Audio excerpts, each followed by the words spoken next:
Asylum in Australia has been granted to many refugees since 1945, when 500,000 Europeans displaced by World War II were given asylum. Since then, there have been periodic waves of asylum seekers from Southeast Asia and the Middle East. With government policy and public opinion changing over the years, refugees are governed by statutes and government policies which seek to implement Australia's obligations under the Convention relating to the status of refugees, to which Australia is a party. Thousands of refugees have sought asylum in Australia over the past decade, with the main forces driving movement being war, civil unrest and persecution. The annual refugee quota in 2012 was 20,000 people. From 1945 to the early 1990s, more than 500,000 refugees and other displaced persons were accepted into Australia. Historically, most asylum seekers arrived by plane.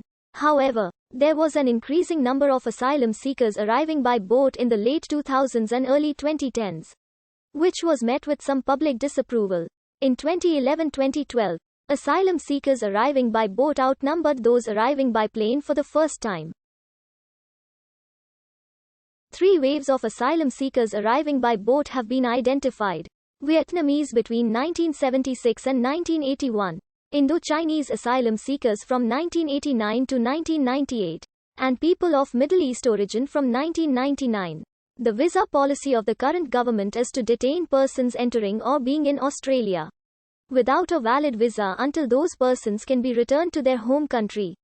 Australia is the only country in the world with a policy of mandatory detention and offshore processing of asylum seekers who arrive without a valid visa.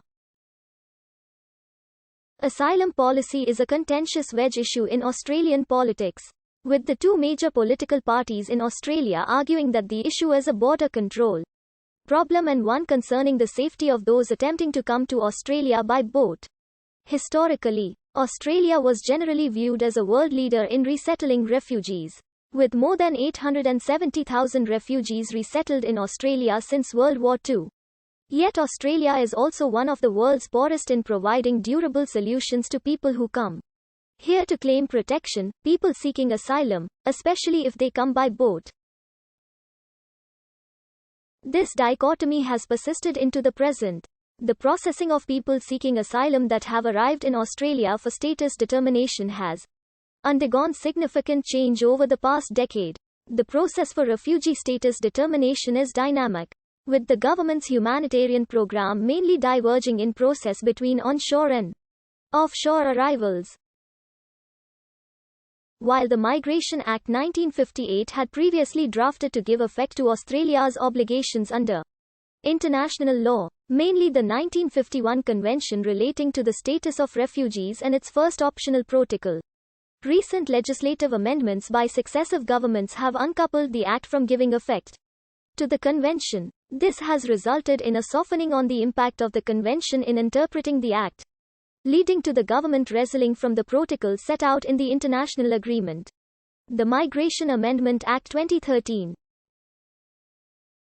A new, fast-track assessment scheme was introduced in 2014 via the Migration and Maritime Powers Legislation Amendment Bill 2014.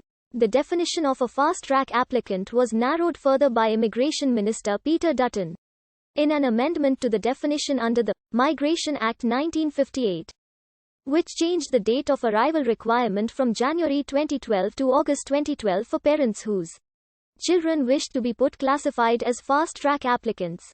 Australia's humanitarian program is complex, but the basic structure is one of bifurcation between onshore and offshore processing of claims for people seeking asylum.